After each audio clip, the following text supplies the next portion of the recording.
Good morning, જય જવાહર, જય આદિવાસી દોસ્તો. હું છું બ્લોગ અથવા અને મારા બ્લોગમાં તમારું બધાનું સ્વાગત છે. આજે અમે ગુજરાતનું નંબર 1 મંદિર સાળંગપુર દર્શન કરવા માટે નીકળી ગયા છે. કષ્ટભંજન દેવ. આ બ્લોગમાં એન્ડ સુધી બન્યા રહેજો, બહુ મજા આવવાની છે. ચાલો, હમણાં હું નાહી ધોઈને રેડી થઈ જાઉં. ફાઇનલી દોસ્તો, હું નાહી ધોઈને હમણાં તૈયાર થઈ ગયો અને થોડી વારમાં અમે અહીંથી નીકળી જવાના છીએ. અને નીકળી ગયા અને અમને રિક્ષા પણ મળી ગઈ અને અમે બેસી રહ્યા. થોડી વાર અમે બેઠા રહ્યા અને અમે જોઈએ પાળિયાદ પહોંચી ગયા. પાળિયાદ બસ અને અમે સાળંગપુર પહોંચી ગયા થોડી વારમાં અને અંદર પ્રવેશ કરી દીધો. જોતા જોતા અંદર ગયા દર્શન કરવા માટે અને આ છે મૂર્તિ હનુમાન દાદાની.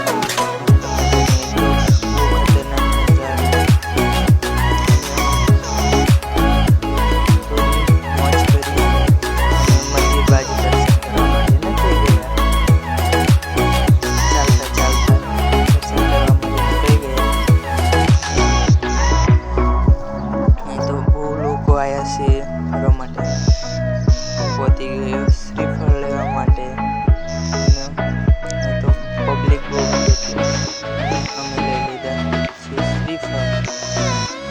શ્રીફળ લઈ લીધા અને અંદર ગયા દર્શન કરવા માટે મંદિરમાં. આ છે કષ્ટભંજન દેવની મૂર્તિ. તો લોકોની ખૂબ ભીડ હતી એટલે લાઈનમાં પડવું પડ્યું હતું. બહુ મજા આવી હતી. પબ્લિક બહુ હતી અને આ છે મંદિર બાજુ. ચાલો અને અમે દર્શન કરવા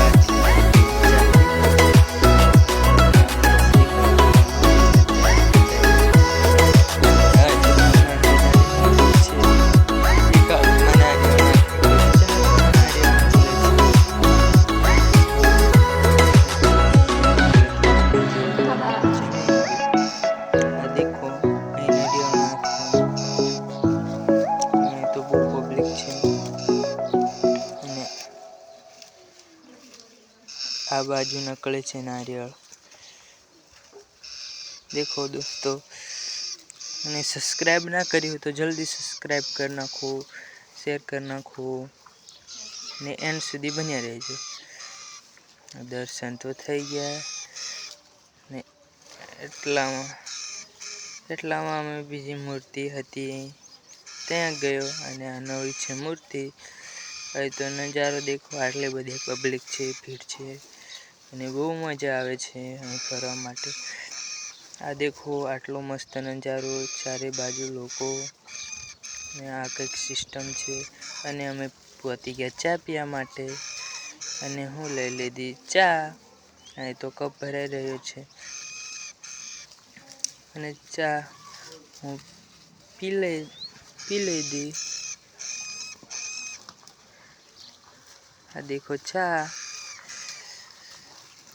અને દોસ્તો, આ છે ગેટ, મેન ગેટ કષ્ટભંજન દેવનો.